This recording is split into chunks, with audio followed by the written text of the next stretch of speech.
Hello friend, मैं आप लोगों के लिए लेकर आया हूं RRR मूवी का latest behind the scene.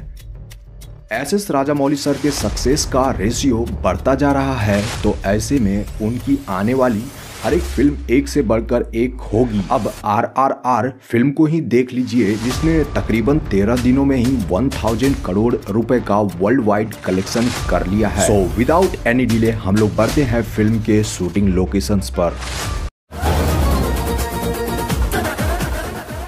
Movie का 90% हिस्सा रामोजी फिल्म सिटी में ही शूट कर ली गई थी, जबकि कुछ लोकेशंस यूक्रेन का भी है, जिसे हम आगे आपसे डिस्कस करेंगे।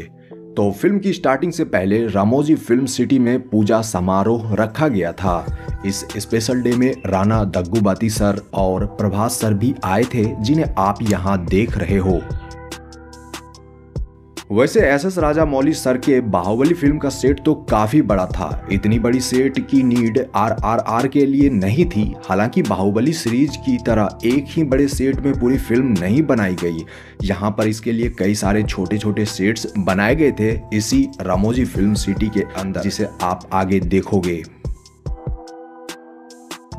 मूवी में इस जगह राम यानी रामचरण को फिल्म में इंट्रोड्यूस कराया गया था। यहाँ क्रांतिकारियों की भीड़ जमा होती है, जिसमें से एक ब्रिटिश गवर्नर की फोटो पर पत्थर मारकर उसे तोड़ देता है, जिससे कि गुस्से में आकर एक ब्रिटिश ऑफिसर उसे पकड़ने के लिए कहता है। लेकिन उनमें से किसी की भी हिम्मत नहीं होती है उन्हें पकड़ने की, कि वह भीड़ में जाकर उस बंदे को गिरफ्तार करे। और तभी रामचरण सर की एंट्री होती है मूवी में। ये जो फिल्म का लोकेशन आप देख रहे हो, वह रामोजी फिल्म सिटी हैदराबाद का है। इस सीन को शूट करने के लिए 5000 आर्टिस्ट जुटाने पड़े थे। इस जगह पर ब्रिटिश ऑफिसर से मल्ली को छुड़ाने की बात रखते हैं एक स्थानीय नेता, जो आपने मूवी में देखा था। और उसके अगले सीन में कोमाराम भीम यानी जूनियर NTR को मूवी में हम पहली बार देखते हैं। जूनियर NTR सर को इस जगह, जो आप इस जगह वाली जो शूटिंग आपने देखा था फुल फिल्म के अंदर, वो कुछ इस तरह से हुई थी। एंड यह भी फिल्म सिटी के ही अंदर का लोकेशन है। यहाँ आप देख पा रहे हो कि एक कैमरामैन एक ATV बाइक पर सवार है और पीछे से भीम दौड़ रहे हैं। यहाँ आपको उनके पीछे बाघ तो नहीं दिखेगा, क्योंकि उसे CGI से मूवी में प्रेजेंट किया गया है।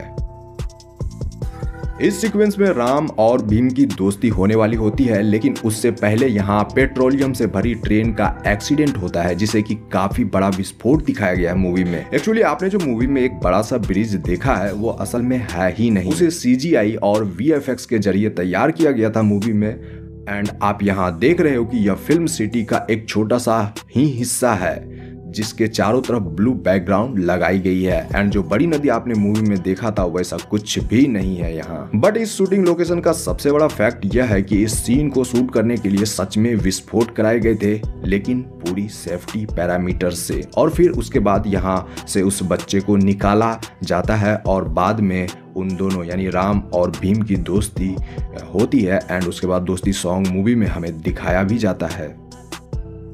अब भीम के पास कोई रास्ता नहीं बचता है और वह डिसाइड कर लेता है कि वह अकेले ही मल्ली को छुड़ा कर लाएगा। यहाँ पर आप इस वाले पार्ट का बिहाइंड द सीन देख रहे हो। देखिए, डिफरेंट सीक्वेंस शूट करने के लिए कई सारे अलग अलग स्टूडियो बनाए गए थे, बट वो सारे के सारे एक ही फिल्म सिटी के अंदर हैं, और वह है रामोजी फिल्म सिटी। तो यहाँ पर भी इस वाले फाइटिंग सीक्वेंस को शूट करने के लिए एक अलग से सेट तैयार किया गया था। इस जगह राम और भीम पहली बार टकराते हैं। इस जगह जितने भी एनिमल्स आपको दिखाए गए हैं, वो सारे के सारे CGI हैं, बट मैक्सिमम सीन के लिए सच में तोड़फोड़ करी गई थी और कई जगहों पर आग भी लगाया गया था।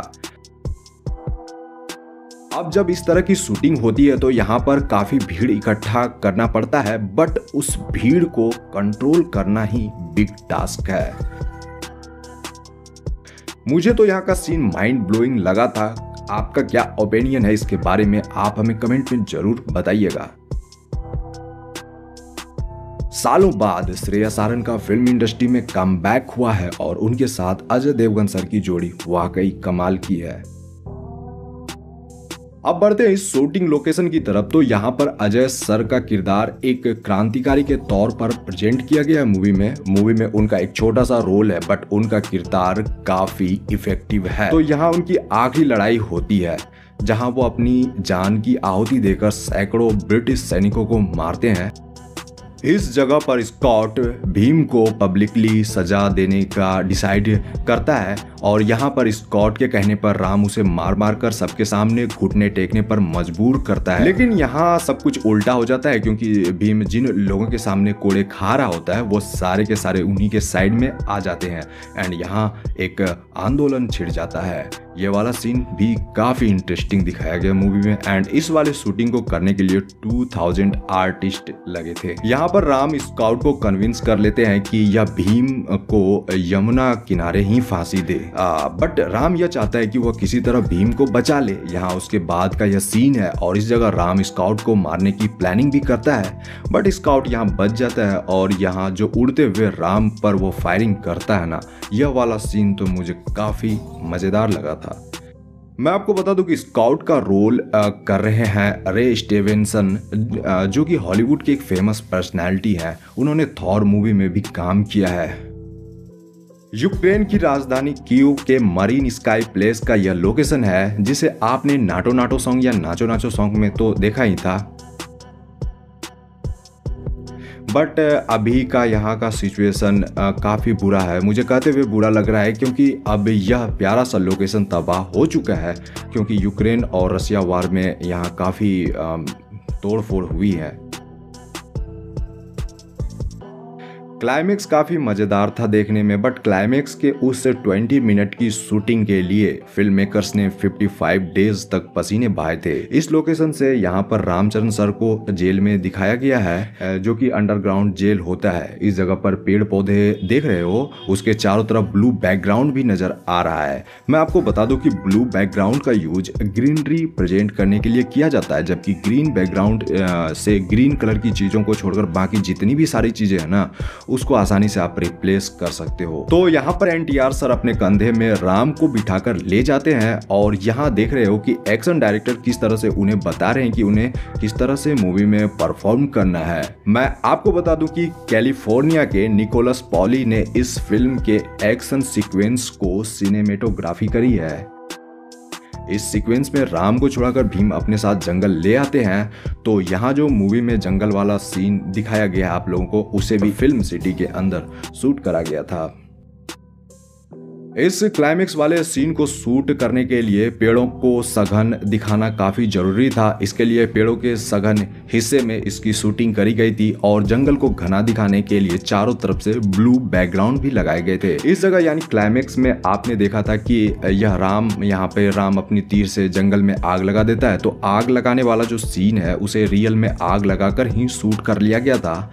एंड आप देख रहे हो कि इसे किस तरह से शूट किया जा रहा है। हालांकि इसकी शूटिंग के लिए आर्टिफिशियल पौधे भी लगाए गए थे बट कुछ थोड़े बहुत नुकसान पेड़ों को भी झेलना पड़ा फिल्म मेकर्स को। बाय द वे इसके लिए उन्होंने उसी लोकेशंस पर नए पौधे लगाए ताकि जो पौधे पेड़ जल गए थे उनकी भरपाई हो पाए। बाय द वे मूवी का यह वाला सीन सबसे बेस्ट था जिसमें राम एक घुड़सवार से घोड़ा छीन लेता है और दूसरी तरफ भीम बुलेट। तो जो आप देख रहे हो यहाँ इसी सीन का शूटिंग चल रहा है।